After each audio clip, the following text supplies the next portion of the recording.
الله أكبر الله أكبر الله أكبر الله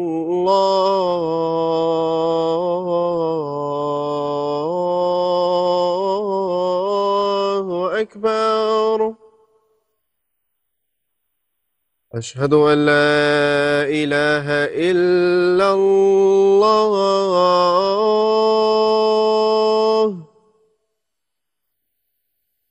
أشهد أن لا إله إلا الله.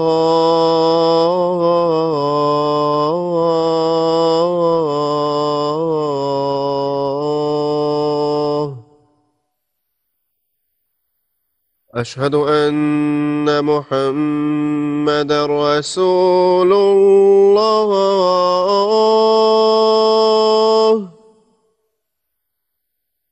أشهد أن محمدًا رسول الله.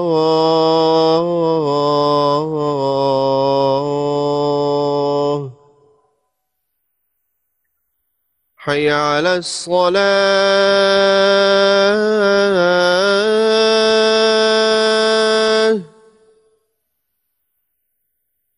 حي على الصلاة.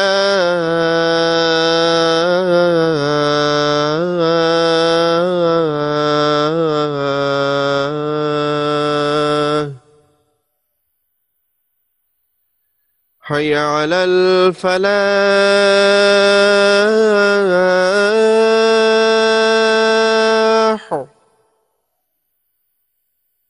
حي على الفلاح.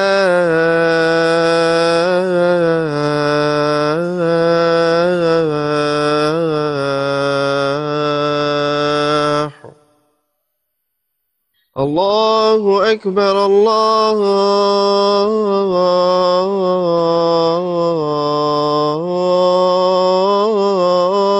أكبر. لا إله إلا الله.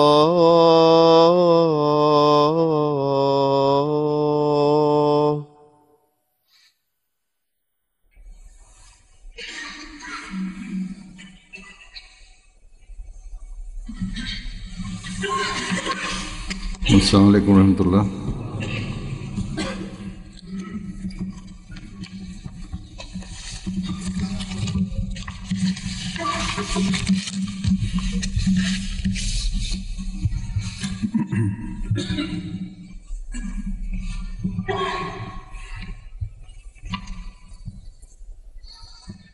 أشهد أن لا إله إلا الله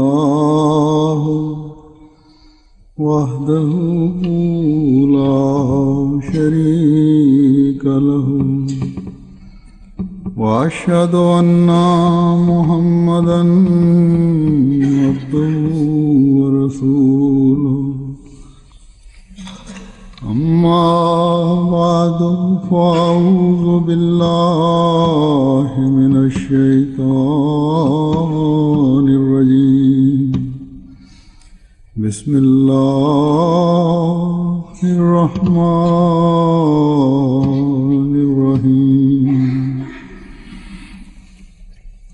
الحمد لله رب العالمين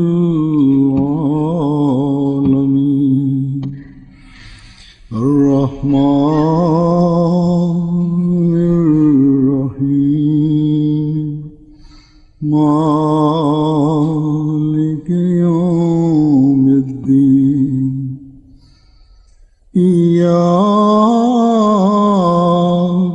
نعبد وإياك نستعين. اهدنا الصراط المستقيم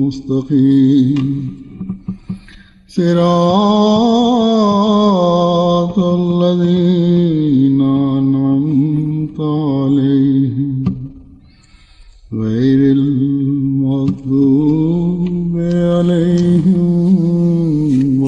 الضالين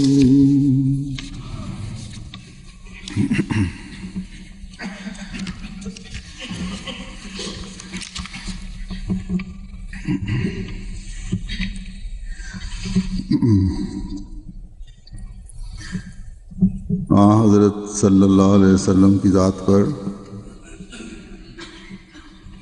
غیر مسلموں کی طرف سے جو یہ اعتراض کیا جاتا ہے کہ آپ نعوذ باللہ ایسا دین لے کر آئے جس میں سوائے سختی اور قتل و غارت گری کے کچھ اور ہے ہی نہیں، اور اسلام میں مذہبی رواداری، برداشت اور آزادی کا تصور ہی نہیں ہے، اور اسی وجہ سے اس کے اثرات آج تک اس تعلیم کی وجہ سے مسلمانوں کی فطرت کا حصہ بن چکے ہیں۔ اس بارے میں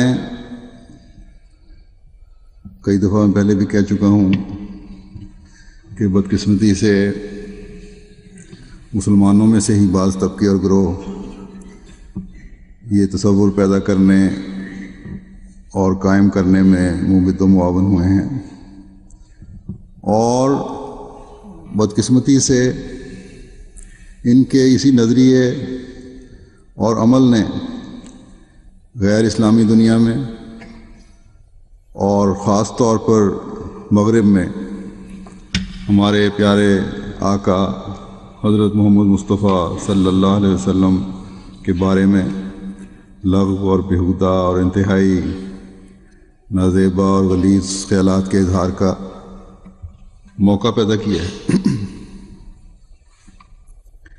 جبکہ ہم جانتے ہیں کہ بعض طبقوں اور گروہوں کے عمل مکمل طور پر اسلامی تعلیم اور ضابطہ اخلاق کے خلاف ہیں۔ اسلام کی تعلیم تو ایک ایسی خوبصورت تعلیم ہے جس کی خوبصورتی اور حسن سے ہر تعصب سے پاک شخص متاثر ہوئے بغیر نہیں رہ سکتا۔ قرآن کریم میں متعدد جگہ اسلام کی اس خوبصورت تعلیم کا ذکر ملتا ہے، جس میں غیر مسلموں سے حسن سلوک، ان کے حقوق کا خیال رکھنا، ان سے انصاف کرنا، ان کے دین پر کسی قسم کا جبر نہ کرنا، دین کے بارے میں کوئی سختی نہ کرنا وغیرہ کے بہت سے احکامات ہیں، علاوہ اپنوں سے جو احکامات ہیں ان کے علاوہ غیر مسلموں کے لیے۔ ہاں، بعض حالات میں جنگوں کی بھی اجازت ہے، لیکن وہ اس صورت میں جب دشمن پہل کرے، معاہدوں کو توڑے، انصاف کا خون کرے، ظلم کی انتہا کرے یا ظلم کرے، لیکن اس میں بھی کسی ملک کے کسی گروہ یا جماعت کا حق نہیں ہے، بلکہ یہ حکومت کا کام ہے کہ فیصلہ کرے کہ کیا کرنا ہے، کس طرح اس ظلم کو ختم کرنا ہے۔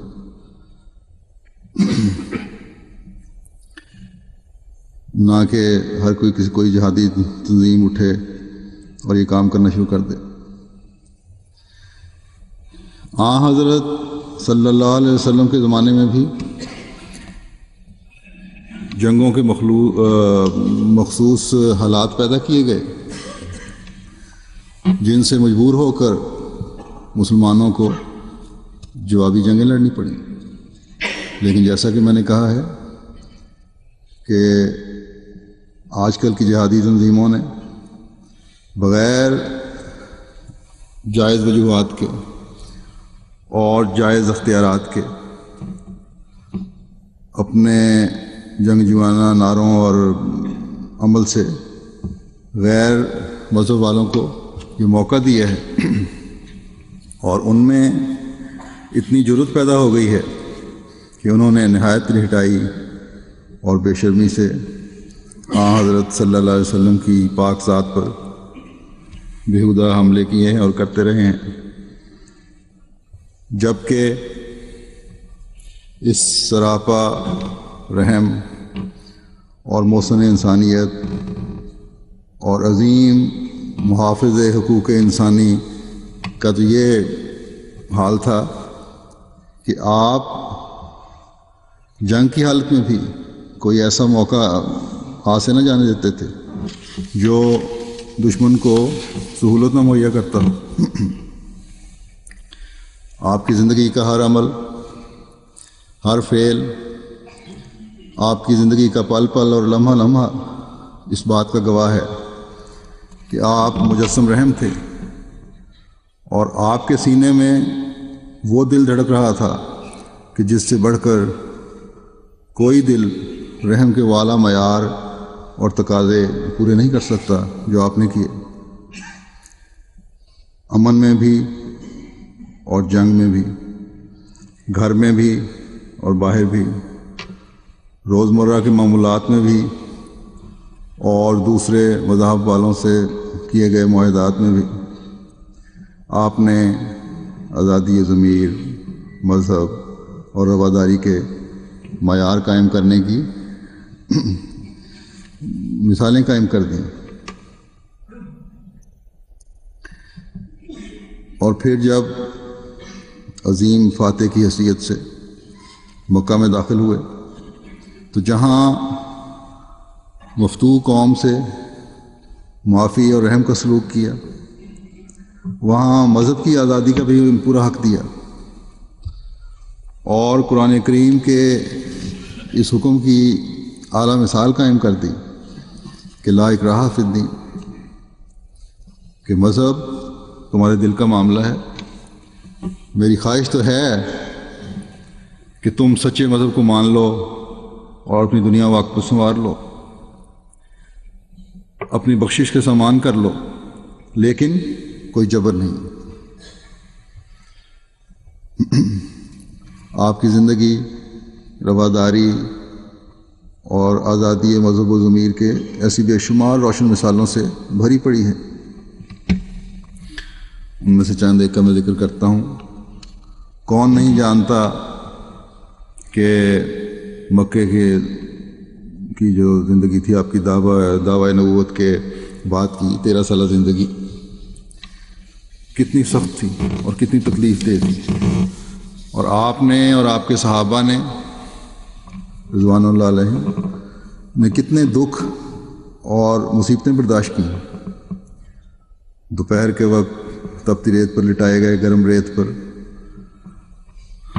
گرم پتھر سینہ پہ رکھے گئے، کوڑوں سے مارے گئے، عورتوں کے ٹانگیں چیر کر ان کو مارا گیا، قتل کیا گیا، شہید کیا گیا۔ آپ پر مختلف قسم کے مظالم ڈھائے گئے، سجدے کی حالت میں بعض دفعہ اونٹ کی وجڑی لا کر آپ کی کمر پر رکھ دی گئی، جس کی وجہ سے آپ اٹھ نہیں سکتے تھے۔ طائف کے سفر میں بچے آپ پر پتھراؤ کرتے رہے، بےہودہ اور غلیظ زبان استعمال کرتے رہے، ان کے سردار ان کو ہلہ شلی دیتے رہے، ان کو ابھارتے رہے۔ آپ اتنے زخمی ہو گئے کہ سر سے پاؤں تک لہو لہان ہیں، جوتی میں بھی خون آ گیا اوپر سے بہتا ہوا۔ شاب ابی طالب کا واقعہ ہے، آپ کو، آپ کے خاندان کو، آپ کے ماننے والوں کو کئی سال تک محصور کر دیا گیا۔ کھانے کو کچھ نہیں تھا، پینے کو کچھ نہیں تھا، بچے بھی بھوک پیاس سے بلک رہے تھے۔ کسی صحابی کو ان حالات میں زمین پر پڑی ہوئی کوئی نرم چیز پاؤں میں محسوس ہوئی اندھیرے میں، تو اسی کو اٹھا کر منہ میں ڈال دیا کہ شاید کوئی کھانے کی چیز ہو۔ یہ حالت تھی بھوک کی، اضطراری کیفیت۔ تو یہ حالات تھے، آخر مجبور ہو کر جب ان حالات سے ہجرت کرنی پڑی اور ہجرت کر کے مدینے میں آئے تو وہاں بھی دشمن نے پیچھا نہیں چھوڑا اور حملہ آور ہوئے. مدینہ کے رہنے والے یہودیوں کو آپ کے خلاف بھڑکانے کی کوشش کی. ان حالات جن کا میں نے ذکر کیا ہے مختصراً،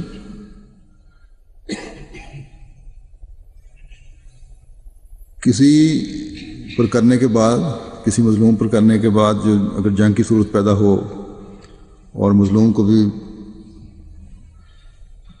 جواب دینے کا موقع ملے، بدلہ لینے کا موقع ملے، تو وہ یہی کوشش کرتا ہے کہ پھر اس ظلم کا بدلہ بھی ظلم سے لیا جائے. کہتے ہیں کہ جنگ میں سب کچھ جائز ہوتا ہے، لیکن ہمارے نبی صلی اللہ علیہ وسلم نے اس حالت میں بھی نرم دلی اور رحمت کے اعلیٰ معیار قائم فرمائے. ملک سے مکے سے آئے ہوئے ابھی کچھ عرصہ ہی گزرا تھا، تمام تکلیفوں کے زخم ابھی تازہ تھے.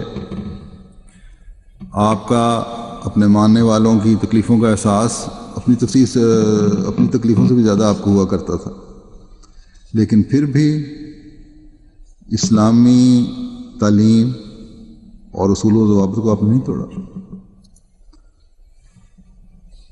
جو اخلاقی معیار آپ کی فطرت کا حصہ تھے اور جو تعلیم کا حصہ تھے ان کو نہیں توڑا. آج دیکھ لیں بعض مغربی ممالک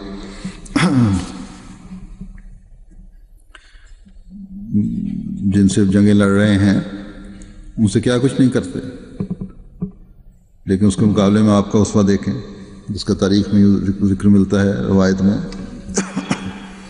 جنگ بدر کے موقع پر جس جگہ اسلامی لشکر نے پڑاؤ ڈالا تھا وہ کوئی ایسی اچھی جگہ نہیں تھی. اس پر خباب بن منذر نے آپ صلی اللہ علیہ وسلم سے دریافت کیا کہ آیا جہاں جگہ آپ نے منتخب کی ہے پڑاؤ ڈالنے کی، یہ کسی خدائی الہام کے ماتحت ہے، آپ کو اللہ تعالیٰ نے بتایا ہے، یا جگہ خود پسند کی ہے آپ نے؟ یہ فوجی تدبیر کے طور پر آپ کا خیال ہے کہ یہ جگہ اچھی ہے. تو حضرت صلی اللہ علیہ وسلم نے فرمایا کہ یہ تو محض جنگی حکمت عملی کے باعث میرا خیال تھا کہ یہ جگہ بہتر ہے، اونچی جگہ ہے. تو انہوں نے عرض کی تو پھر یہ مناسب جگہ نہیں ہے، آپ لوگوں کو لے کر چلیں اور پانی کے چشمے پر قبضہ کر لیں، وہاں ایک حوض بنا لیں گے اور پھر جنگ کریں گے. اس صورت میں ہم تو پانی پی سکیں گے لیکن انہیں دشمن کو پانی پینے کے لیے نہیں ملے گا. تو انہوں نے فرمایا ٹھیک ہے چلو ہماری رائے مان لیتے ہیں. چنانچہ صحابہ چل پڑے اور وہاں پڑاؤ ڈالا. تھوڑی دیر کے بعد قریش کے چند لوگ پانی پینے اس حوض پر آئے. صحابہ نے روکنے کی کوشش کی تو آپ نے فرمایا کہ نہیں، ان کو پانی لے لینے دو.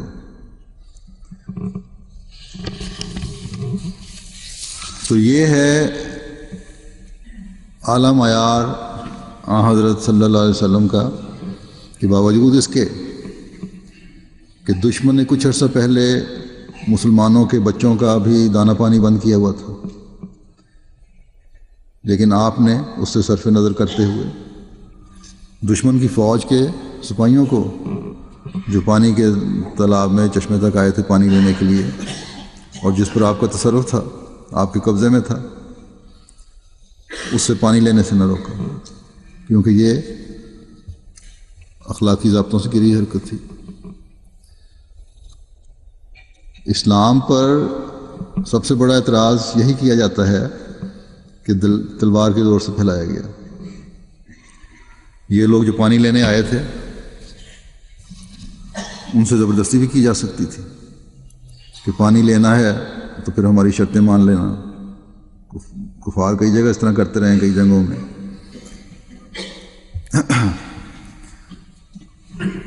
لیکن نہیں،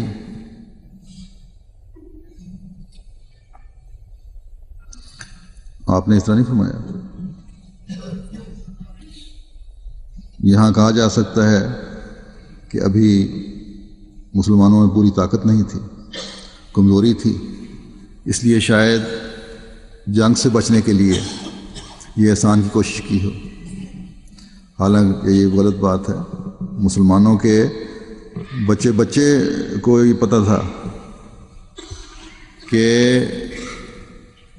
کفار مکہ مسلمانوں کے خون کے پیاسے ہیں، اور مسلمان کی شکل دیکھتے ہی ان کی آنکھوں میں خون اتر آتا ہے. اس لیے یہ خوش فہمی کسی کو نہیں تھی. اور آن حضرت صلی اللہ علیہ وسلم کو تو اس قسم کی خوش فہمی کا سوال ہی پیدا نہیں ہوتا. آپ نے تو یہ سب کچھ، یہ شفقت کا سلوک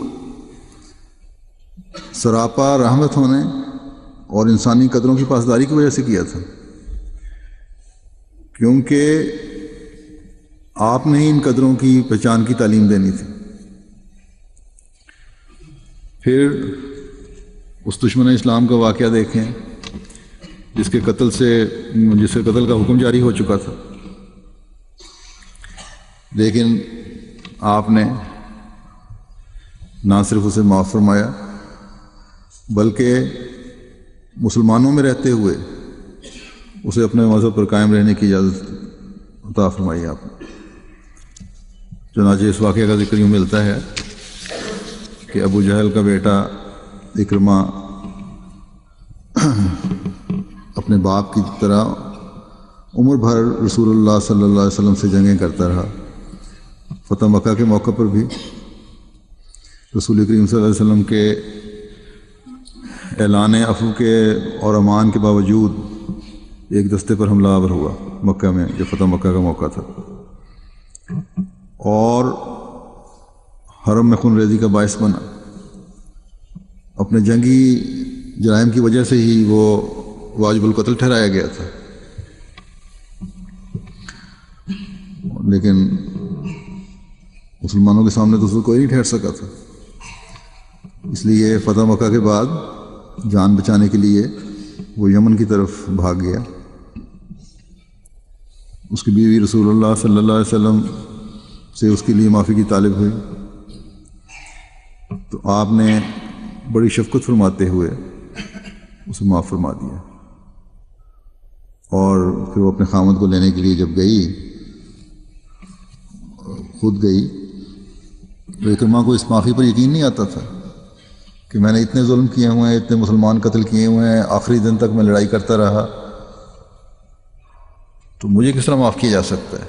بہرحال وہ کسی طرح یقین دلا کر اپنے خامد کو واپس لے آئی، اکرمہ کو واپس لے آئی. چنانچہ حضرت صلی اللہ علیہ وسلم کے دربار میں حاضر ہوئے جب واپس آیا اکرمہ تو، اور اس بات کی تصدیق چاہیے.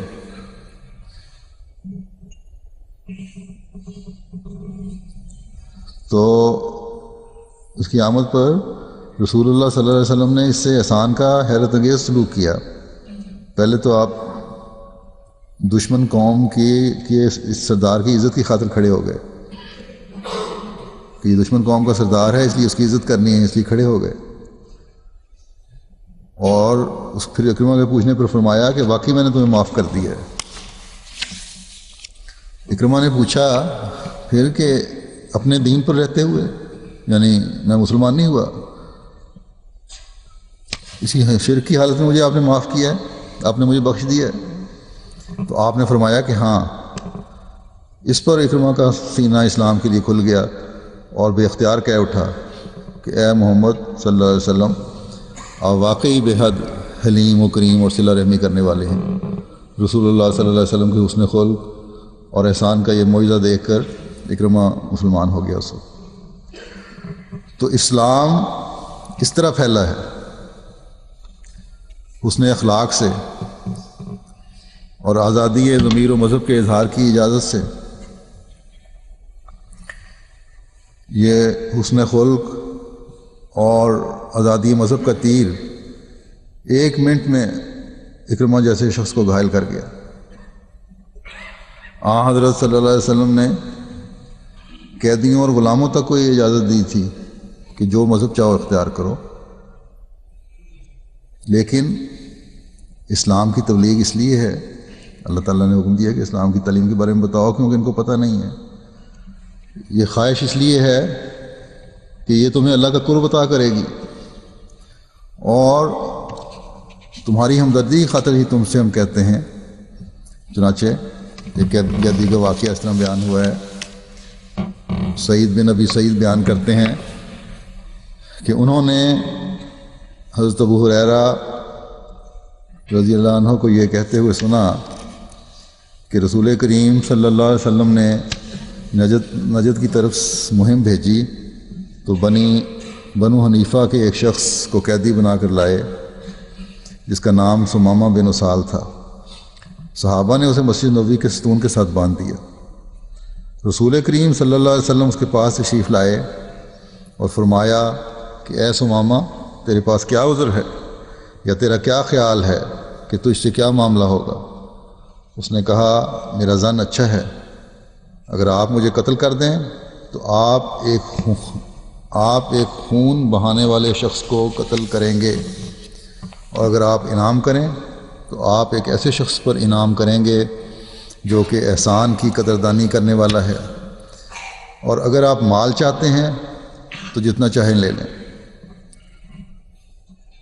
اس کے لیے اتنا مال دیا جا سکتا تھا اسی قوم کی طرف سے، یہاں تک کہ اگلا دن چڑھ آیا، آپ صلی اللہ علیہ وسلم پھر تشریف لائے اور ثمامہ سے پوچھا کہ کیا ارادہ ہے؟ چنانچہ ثمامہ نے عرض کی کہ میں تو کل ہی آپ سے عرض کر چکا تھا کہ اگر آپ انعام کریں تو آپ ایک ایسے شخص پر انعام کریں گے جو کہ احسان کی قدردانی کرنے والا ہے۔ آپ صلی اللہ علیہ وسلم نے اس کو وہیں چھوڑا، پھر تیسرے دن چڑھا، پھر آپ گئے اس کے پاس، پھر آپ نے فرمایا کہ اے ثمامہ تیرا کیا ارادہ ہے؟ تو اس نے عرض کی کہ جو کچھ میں نے کہنا تھا وہ کہہ چکا ہوں۔ آپ صلی اللہ علیہ وسلم نے فرمایا اسے آزاد کر دو، تو ثمامہ کو آزاد کر دیا گیا۔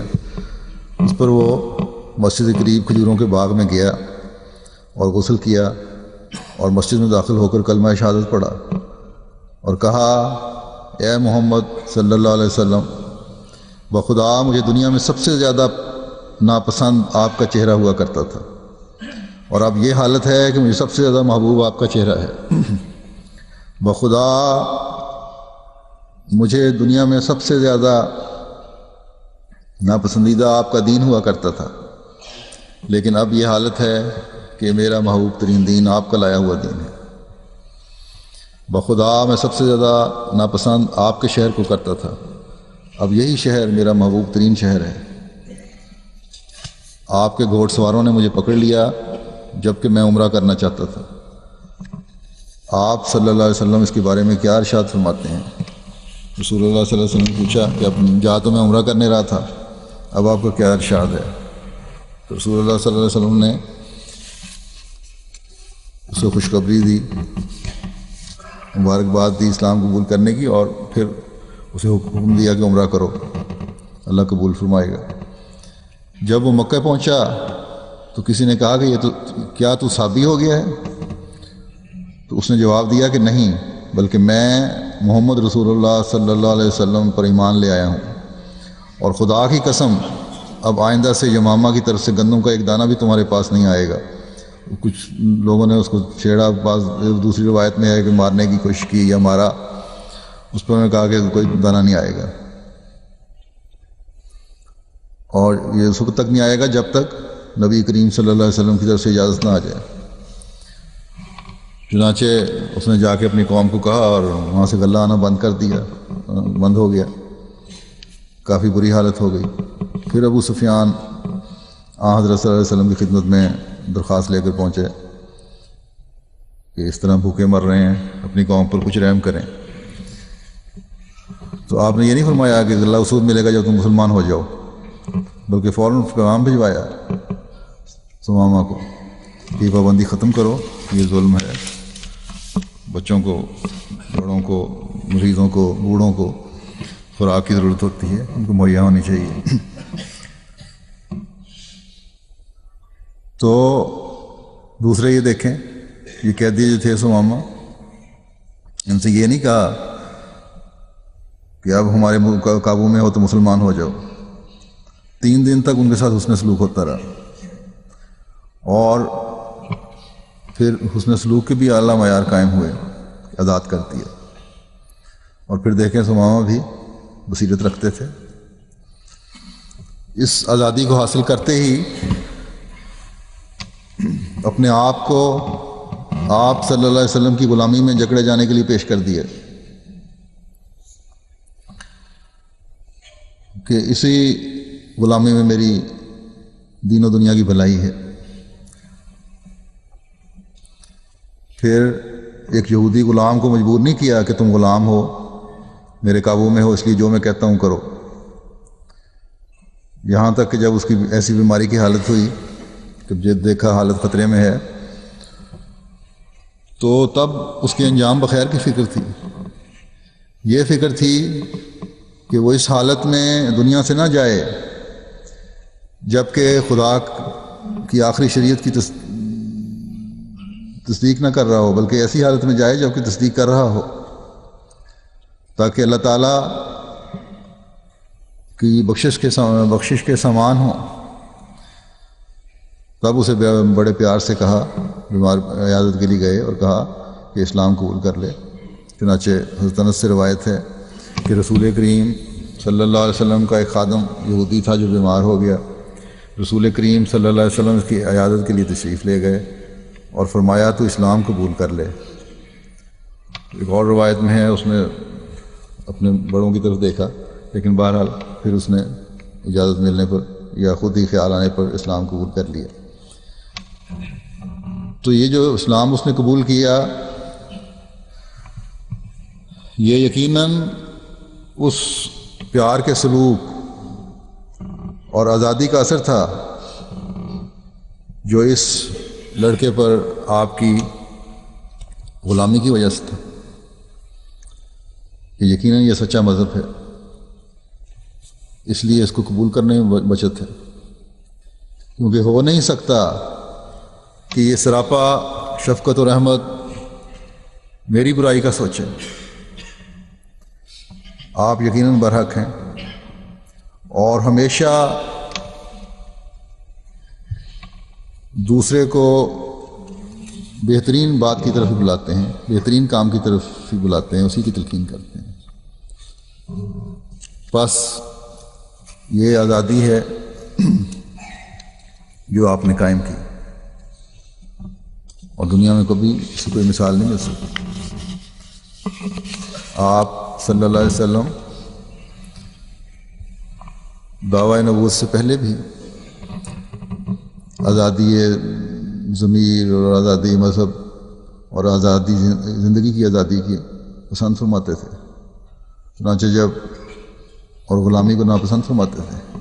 چنانچہ جب حضرت خدیجہ رضی اللہ تعالیٰ عنہا نے شادی کے بعد اپنا مال اور غلام آپ کو دے دیے، تو آپ نے حضرت خدیجہ کو فرمایا کہ اگر یہ سب چیزیں مجھے دے رہی ہو تو پھر یہ میرے تصرف میں ہوں گی، اور جو میں چاہوں گا کروں گا۔ انہوں نے عرض کی کہ اسی لیے میں دے رہی ہوں۔ تو آپ نے فرمایا کہ میں غلاموں کو بھی آزاد کر دوں گا۔ انہوں نے عرض کی آپ جو چاہیں کریں، میں نے تو دے دیا آپ کو، اب میرا ان پہ کوئی تصرف نہیں ہے، یہ مال آپ کا ہے۔ چنانچہ آپ نے اسی وقت حضرت خدیجہ رضی اللہ عنہا کے غلاموں کو بلایا اور فرمایا تم سب لوگ آج سے آزاد ہو، اور مال کا اکثر حصہ بھی غرباء میں تقسیم کر دیا۔ جو غلام آپ نے آزاد کیے ان میں ایک غلام زید نامی بھی تھے، وہ دوسرے غلاموں سے لگتا ہے زیادہ ہوشیار تھے، ذہین تھے۔ انہوں نے اس بات کو سمجھ لیا کہ یہ جو مجھے آزادی ملی ہے، یہ آزادی تو اب مل گئی، غلامی کی جو نام میں لگا ہوا ہے، مور لگی وہ تو ختم ہو گئی اب، لیکن بہتری میری اسی میں ہے کہ میں آپ صلی اللہ علیہ وسلم کی غلامی میں ہی ہمیشہ رہوں۔ انہوں نے کہا کہ ٹھیک ہے، آپ نے مجھے آزاد کر دیا ہے، لیکن میں آزاد نہیں ہوتا، میں تو آپ کے ساتھ ہی رہوں گا غلام بن کے۔ اور چنانچہ انہوں نے اپنے آن وسلم کے ساتھ ہی رہے، اور یہ تعلق جو تھا دونوں طرف کا، محبت کا، پیار کا، یہ بڑھتا چلا گیا۔ وہ زید جو تھے وہ ایک مالدار خاندان کے آدمی تھے، اچھے کھاتے پیتے گھر کے آدمی تھے۔ ڈاکوؤں نے ان کو اغوا کر لیا تھا اور پھر ان کو بیچتے رہے اور بکتے بکاتے وہ یہاں تک پہنچے تھے۔ تو ان کے جو والدین تھے اور رشتہ دار عزیز ان کی تلاش میں تھے۔ آخر ان کو پتہ لگا کہ لڑکا مکے میں ہے تو مکے آ گئے، اور پھر جب پتہ لگا کہ ہاں حضرت صلی اللہ علیہ وسلم کے پاس ہیں تو آپ کے مجلس میں پہنچے، اور وہاں جا کے عرض کی کہ آپ جتنا چاہیں مال ہم سے لے لیں اور ہمارے بیٹے کو آزاد کر دیں، جس کی ماں کا رو رو کے برا حال ہے۔ تو آپ نے فرمایا کہ میں تو اس کو پہلے ہی آزاد کر چکا ہوں، یہ آزاد ہے، جانا چاہتا ہے چلا جائے، اور کسی پیسے کی مجھے ضرورت نہیں ہے۔ انہوں نے کہا بیٹے چلو۔ بیٹے نے جواب دیا کہ آپ کو میں مل لیا ہوں، اتنا ہی کافی ہے، کبھی موقع ملا تو ماں سے بھی ملاقات ہو جائے گی، لیکن اب میں آپ کے ساتھ نہیں جا سکتا۔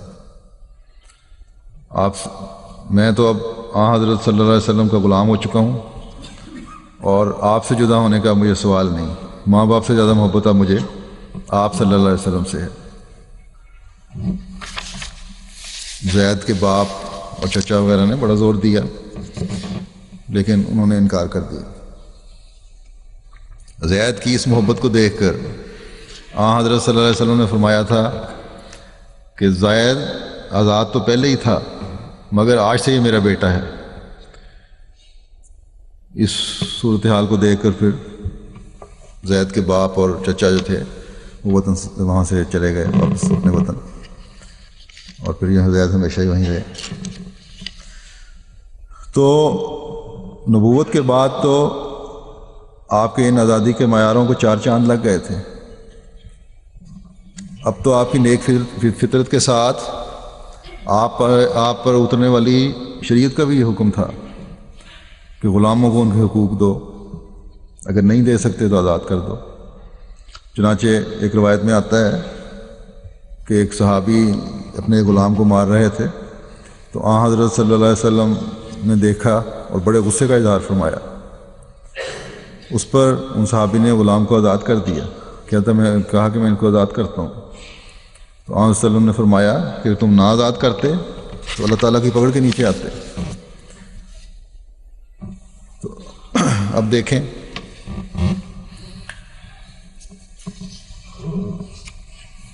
یہ ہے آزادی۔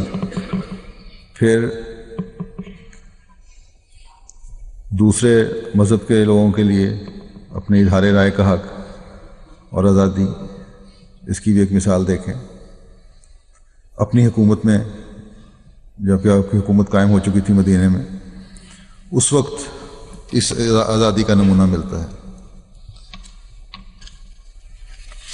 ایک روایت میں آتا ہے، حضرت ابو ہریرہ رضی اللہ تعالیٰ عنہ سے روایت ہے کہ دو آدمی آپس میں گالی گلوچ کرنے لگے، ایک مسلمان تھا اور دوسرا یہودی۔ مسلمان نے کہا اس ذات کی قسم جس نے محمد صلی اللہ علیہ وسلم کو تمام جہانوں پر منتخب کر کے فضیلت عطا کی ہے۔ اس پر یہودی نے کہا اس ذات کی قسم جس نے موسیٰ کو تمام جہانوں پر فضیلت دی ہے اور چن لیا۔ اس پر مسلمان نے ہاتھ اٹھایا اور یہودی کے تھپڑ مار دیا۔ یہودی شکایت لے کر حضرت صلی اللہ علیہ وسلم کے پاس حاضر ہوا، جس پر حضرت صلی اللہ علیہ وسلم نے مسلمان سے تفصیل پوچھی اور پھر فرمایا لا تخیرونی علی موسیٰ، کہ مجھے موسیٰ پر فضیلت نہ دو۔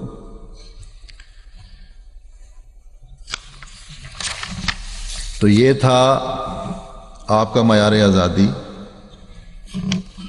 آزادی مذہب اور ضمیر، کہ اپنی حکومت ہے۔ مدینہ ہجرت کے بعد آپ نے مدینہ قبائل اور یہودیوں سے اپنی سے امن و امان کی فضا قائم رکھنے کے لیے ایک معاہدہ کیا تھا جس کی روح سے مسلمانوں کی اکثریت ہونے کی وجہ سے یا مسلمانوں کے ساتھ جو لوگ مل گئے تھے وہ مسلمان نہیں بھی ہوئے تھے تب بھی ان کی وجہ سے حکومت آپ صلی اللہ علیہ وسلم کے ہاتھ میں تھی. لیکن اس حکومت کا یہ مطلب نہیں تھا کہ دوسری جو رعایا کے دوسرے لوگ جو ہیں ان کے جذبات کا خیال نہ رکھا جائے. قرآن کریم کی اس گواہی کے باوجود کہ آپ تمام رسولوں سے افضل ہیں، آپ نے یہ گوارا نہ کیا کہ انبیاء کے مقابلہ کی وجہ سے فضا کو مقدر کیا جائے. آپ نے اس یہودی کی بات سن کر مسلمان کی سرزنش کی کہ تم لوگ اپنی لڑائیوں میں انبیاء کو نہ لایا کرو. ٹھیک ہے تمہارے نزدیک میں تمام رسولوں سے افضل ہوں، اللہ تعالیٰ بھی اس کی گواہی فرما رہا ہے، لیکن ہماری حکومت میں ایک شخص کی دل آزاری اس لیے نہیں ہونی چاہیے کہ اس کے نبی کو کسی نے کچھ کہا ہے. اس کی میں اجازت نہیں دے سکتا. میرا احترام کرنے کے لیے تمہیں دوسرے انبیاء کا بھی احترام کرنا ہوگا. تو یہ تھے آپ کے انصاف اور آزادی اظہار کے معیار جو اپنوں غیروں میں سب کا خیال رکھنے کے لیے آپ نے قائم فرمایا، بلکہ بعض اوقات غیروں کے جذبات کا زیادہ خیال رکھا جاتا تھا.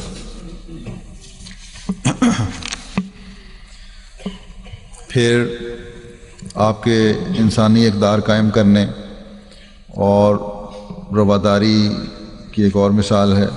دیکھیں روایت میں آتا ہے، عبد الرحمن بن ابی لیلہ بیان کرتے ہیں کہ سہل بن حنیف اور قیس بن سعد قادسیہ کے مقام پر بیٹھے ہوئے تھے کہ ان کے پاس سے ایک جنازہ گزرا تو وہ دونوں کھڑے ہو گئے. جب ان کو بتایا گیا کہ یہ ذمیوں میں سے ہے تو دونوں نے کہا کہ ایک دفعہ نبی کریم صلی اللہ علیہ وسلم کے پاس سے ایک جنازہ گزرا تو آپ احتراماً کھڑے ہو گئے. آپ کو بتایا گیا کہ یہ تو ایک یہودی کا جنازہ تھا. اس پر رسول کریم صلی اللہ علیہ وسلم نے فرمایا کہ الیست نفسا، کیا وہ انسان نہیں ہے؟ بس یہ احترام ہے دوسرے مذہب کا بھی اور انسانیت کا بھی. یہ اظہار اور یہ نمونے ہیں جن سے مذہبی رواداری کی فضا پیدا ہوتی ہے. یہ اظہار ہی ہیں جن سے ایک دوسرے کے لیے نرم جذبات پیدا ہوتے ہیں، اور یہ جذبات ہی ہیں جن سے پیار، محبت اور امن کی فضا پیدا ہوتی ہے، نہ کہ آج کل کے دنیا داروں کے جو عمل ہیں ان کی طرح کہ سوائے نفرتوں کی فضا پیدا کرنے کے اور کچھ نہیں. پھر ایک روایت میں آتا ہے فتح خیبر کے دوران تورات کے بعض نسخے مسلمانوں کو ملے. یہودی حضرت صلی اللہ علیہ وسلم کی خدمت میں حاضر ہوئے کہ ہماری کتاب مقدس ہمیں واپس کی جائے، اور رسول کریم صلی اللہ علیہ وسلم نے صحابہ کو حکم دیا کہ یہود کی مذہبی کتابیں ان کو واپس کر دو. باوجود اس کے کہ یہودیوں کے غلط رویے کی وجہ سے ان کو سزائیں مل رہی تھیں، آپ نے یہ برداشت نہیں فرمایا کہ دشمن سے بھی ایسا سلوک کیا جائے جس سے اس کے مذہبی جذبات کو ٹھیس پہنچے. یہ چند انفرادی واقعات میں نے بیان کیے ہیں، اور میں نے ذکر کیا تھا کہ مدینہ میں ایک معاہدہ ہوا تھا. اس معاہدے کے تحت حضرت صلی اللہ علیہ وسلم نے جو اس کی شکیں قائم فرمائی تھیں، جو روایات تک پہنچی ہیں، ان کا میں ذکر کرتا ہوں کہ کس طرح آپ اس ماحول میں جا کر آپ نے رواداری کی اور فضا پیدا کرنے کی کوشش کی، اور امن قائم فرمانے کے لیے اس معاشرے میں آپ کیا چاہتے تھے تاکہ معاشرے میں بھی امن قائم ہو اور انسانیت کا شرف بھی قائم ہو. تو مدینہ پہنچنے کے بعد جب آپ نے جو یہودیوں سے معاہدہ فرمایا اس کی چند شرائط یہ تھیں کہ مسلمان اور یہودی آپس میں ہمدردی اور اخلاص کے ساتھ رہیں گے اور ایک دوسرے کے خلاف زیادتی یا ظلم سے کام نہ لیں گے، اور باوجود اس کے کہ ہمیشہ یہودی اس کو توڑتے رہے اس شرط کو، لیکن آپ احسان کا سلوک فرماتے رہتے یہاں تک کہ جب انتہا ہو گئی تو پھر مجبوراً سخت اقدام کرنے پڑے ان یہودیوں کے خلاف۔ دوسری شرط یہ تھی کہ ہر قوم کو مذہبی آزادی ہوگی باوجود مسلمان اکثریت کے، تم اپنے مذہب میں آزاد ہو۔ تیسری شرط یہ تھی کہ تمام باشندگان جاننے اور باشندگان کی جانیں اور اموال محفوظ ہوں گے اور ان کا احترام کیا جائے گا، سوائے اس کے کہ کوئی شخص جرم یا ظلم کا مرتکب ہو۔ اس میں بھی اب کوئی تفریق نہیں ہے کہ جرم کا مرتکب چاہے وہ مسلمان ہو یا غیر مسلم ہو، اس کو بہرحال سزا ملے گی۔ باقیوں کی حفاظت کرنا سب کا مشترکہ کام ہے، حکومت کا کام ہے۔ پھر یہ کہ ہر قسم کے اختلاف اور تنازعات رسول اللہ صلی اللہ علیہ وسلم کے سامنے فیصلے کے لیے پیش ہوں گے، اور ہر فیصلہ خدائی حکم کے مطابق کیا جائے گا۔ اور خدائی حکم کی تعریف یہ ہے کہ ہر قوم کی جو اپنی شریعت ہے اس کے مطابق فیصلہ بہرحال حضرت صلی اللہ علیہ وسلم کے سامنے پیش ہونا ہے، کیونکہ اس وقت اس حکومت کے مقتدر اعلیٰ آپ تھے، اس لیے آپ نے فیصلہ فرمانا تھا، لیکن فیصلہ اس شریعت کے مطابق ہوگا۔ اور جب یہ یہودیوں کے فیصلے بعض ایسے ہوئے ان کی شریعت کے مطابق، تو اس پر ہی اب عیسائی اعتراض کرتے ہیں یا دوسرے مخالفین اعتراض کرتے ہیں کہ یہ ظلم ہوا، حالانکہ ان کے کہنے کے مطابق ان کی شرائط پہ ہی ہوئے تھے۔ پھر شرط یہ ہے ایک کہ کوئی فریق بغیر اجازت رسول اللہ صلی اللہ علیہ وسلم کے جنگ کے لیے نہ نکلے گا، اس لیے کہ ایک حکومت کے اندر رہتے ہوئے اس حکومت کا پابند ہونا ضروری ہے۔ اب یہ جو شرط ہے یہ آج کل کے جہادی تنظیمیں جو بنی ہوئی ہیں ان کے لیے بھی رہنما ہے کہ جس حکومت میں رہ رہے ہیں اس کی اجازت کے بغیر کسی قسم کا جہاد نہیں کر سکتے، سوائے اس کے کہ اس حکومت کی فوج میں شامل ہو جائیں، اور پھر اگر ملک لڑے تو حکومت لڑے تو پھر ٹھیک ہے۔ پھر ایک شرط ہے کہ اگر یہودیوں اور مسلمانوں کے خلاف کوئی قوم جنگ کرے گی تو وہ ایک دوسرے کی امداد میں کھڑے ہوں گے، یعنی دونوں میں سے کسی فریق کے خلاف بھی اگر جنگ ہوگی تو امداد کریں گے ایک دوسرے کی، اور دشمن سے صلح کی صورت میں مسلمان اور غیر مسلم دونوں کو اگر کوئی بھی اس میں صلح میں کوئی منفعت مل رہی ہے، کوئی نفع مل رہا ہے، کوئی فائدہ ہو رہا ہے، تو اس فائدے کو ہر ایک حصہ رستی حاصل کرے گا۔ اسی طرح اگر مدینے پر حملہ ہوگا تو سب مل کر اس کا مقابلہ کریں گے۔ پھر ایک شرط ہے قریش مکہ اور ان کے معاونین کو یہود کی طرف سے کسی قسم کی امداد یا پناہ نہیں دی جائے گی، کیونکہ یہ مخالفین مکہ نے ہی مسلمانوں کو وہاں سے نکالا تھا اور مسلمانوں نے یہاں کی پناہ لی تھی، اس لیے اب جو اس حکومت میں رہنے والے ہیں وہ اس دشمن قوم سے کسی قسم کا معاہدہ نہیں کر سکتے اور نہ کوئی مدد لیں گے۔ ہر قوم اپنے اخراجات خود برداشت کرے گی، یعنی اپنے اپنے خرچ خود ہوں گے۔ اس معاہدے کی روح سے کوئی ظالم یا گناہ گار یا مفسد اس بات سے محفوظ نہیں ہوگا کہ اسے سزا دی جاوے یا اس سے انتقام لیا جاوے، یعنی جیسے پہلے بھی آ چکا ہے کہ کوئی ظالم ہوگا یا کوئی گناہ کرنے والا ہوگا، غلطی کرنے والا ہوگا، بہرحال اس کو سزا ملے گی، پکڑ ہوگی، اور یہ بلا تفریق ہوگی، چاہے وہ مسلمان ہے یا یہودی ہے یا کوئی اور ہے۔ پھر اسی مذہبی رواداری اور آزادی کو قائم رکھنے کے لیے آپ نے نجران کے وفد کو مسجد نبوی میں عبادت کی اجازت دی، اور انہوں نے مشرق کی طرف منہ کر کے اپنی عبادت کی، جبکہ صحابہ کا خیال تھا کہ نہیں کرنی چاہیے، کہ ہم نے کہا کوئی فرق نہیں پڑتا۔ پھر اہل نجران کو جو امان نامہ آپ نے دیا اس کا بھی ذکر ملتا ہے، اس میں آپ نے اپنے اوپر یہ ذمہ داری قبول فرمائی کہ مسلمان فوج کے ذریعے سے ان عیسائیوں کی جو ملک اندر آتے تھے نجران کے، ان کی سرحدوں کی حفاظت کی جائے گی، ان کے گرجے، ان کے عبادت خانے، مسافر خانے، خواہ وہ کسی دور دراز علاقے میں ہوں یا شہروں میں ہوں یا پہاڑوں میں ہوں یا جنگلوں میں ہوں، ان کی حفاظت مسلمانوں کی ذمہ داری ہے۔ ان کو اپنے مذہب کے مطابق عبادت کرنے کی آزادی ہوگی، اور ان کی اس آزادی عبادت کی حفاظت بھی مسلمانوں پر فرض ہے۔ اور کیونکہ اب یہ مسلمان حکومت کی رعایا ہیں، اس لیے اس کی حفاظت اس لحاظ سے بھی آن وسلم نے فرمایا کہ مجھ پر فرض ہے کہ اب یہ میری رعایا بن چکے ہیں۔ پھر آگے ہے کہ اسی طرح مسلمان اپنی جنگی مہموں میں انہیں یعنی نصارہ کو ان کی مرضی کے بغیر شامل نہیں کریں گے۔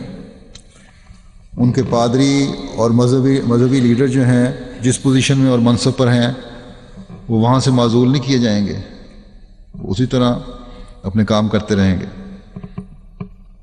ان کی عبادت گاہوں میں مداخلت نہیں ہوگی، کسی بھی صورت میں زیر استعمال نہیں لائی جائیں گی، نہ سرائے بنائی جائیں گی، نہ وہاں ٹھہرایا جائے گا کسی کو، نہ کسی اور مقصد میں ان کے پوچھے بغیر استعمال میں لایا جائے گا۔ علماء اور راہب جہاں کہیں بھی ہوں ان سے جزیہ اور خراج وصول نہیں کیا جائے گا۔ اگر کسی مسلمان کی عیسائی بیوی ہوگی تو اسے مکمل آزادی ہوگی کہ وہ اپنے طور پر عبادت کرے، اگر مسائل پوچھنا چاہے علماء کے پاس جانے کی تو جائے۔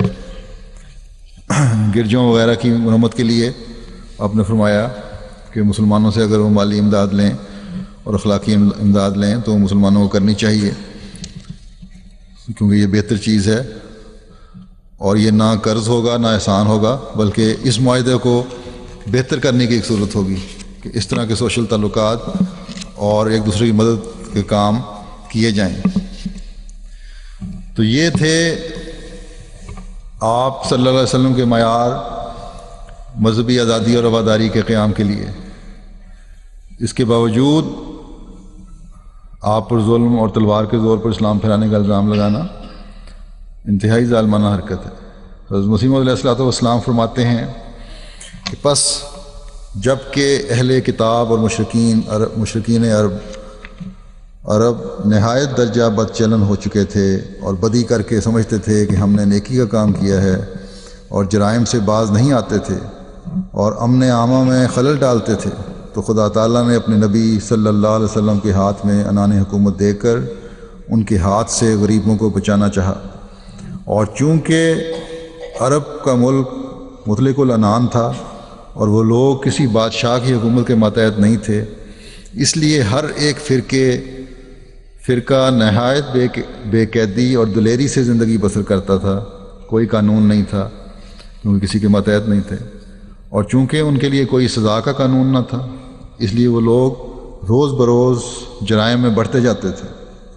پس خدا نے اس ملک پر رحم کر کے حضرت صلی اللہ علیہ وسلم کو اس ملک کے لیے نہ صرف رسول کر کے بھیجا بلکہ اس ملک کا بادشاہ بھی بنا دیا، اور قرآن شریف کو ایک ایسے قانون کی طرح مکمل کیا جس میں دیوانی، فوجداری، مالی سب ہدایتیں ہیں۔ حضرت صلی اللہ علیہ وسلم بحیثیت ایک بادشاہ ہونے کے تمام فرقوں کے حاکم تھے، اور ہر ایک مذہب کے لیے اپنے مقدمات آپ سے فیصلہ کراتے تھے۔ ہر ایک مذہب کے لوگ اپنے مقدمات آپ سے فیصلہ کراتے تھے۔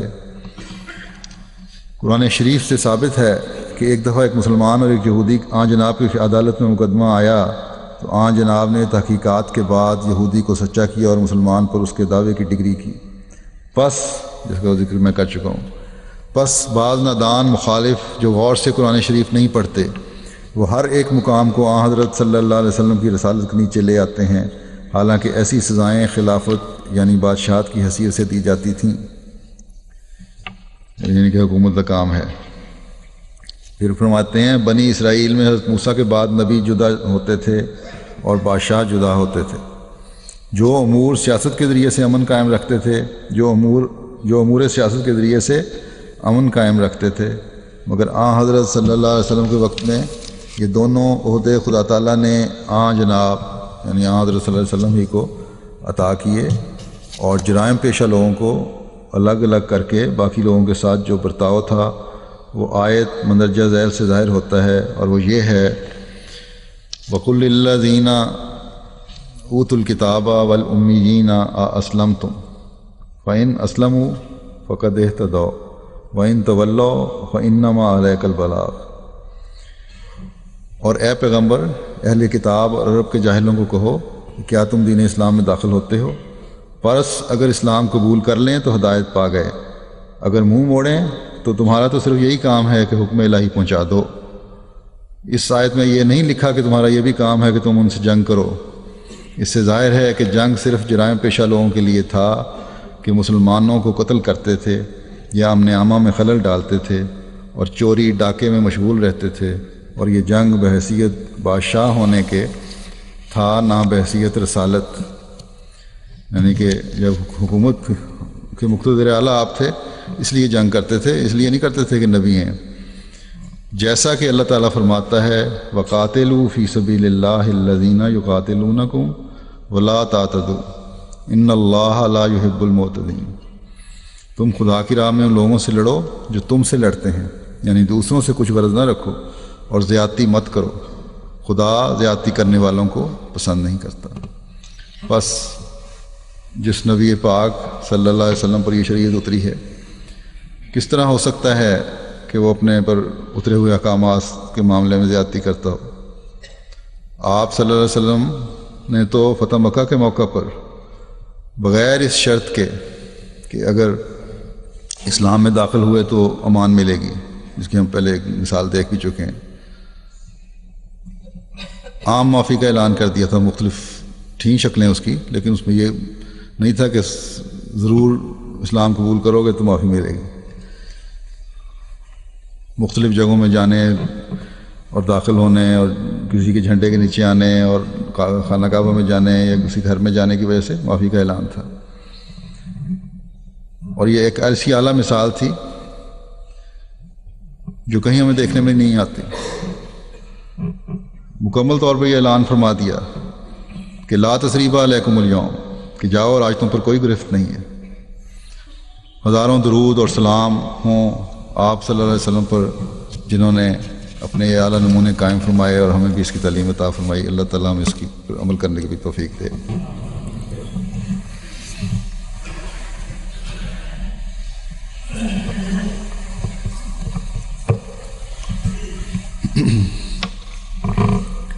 الحمد للہ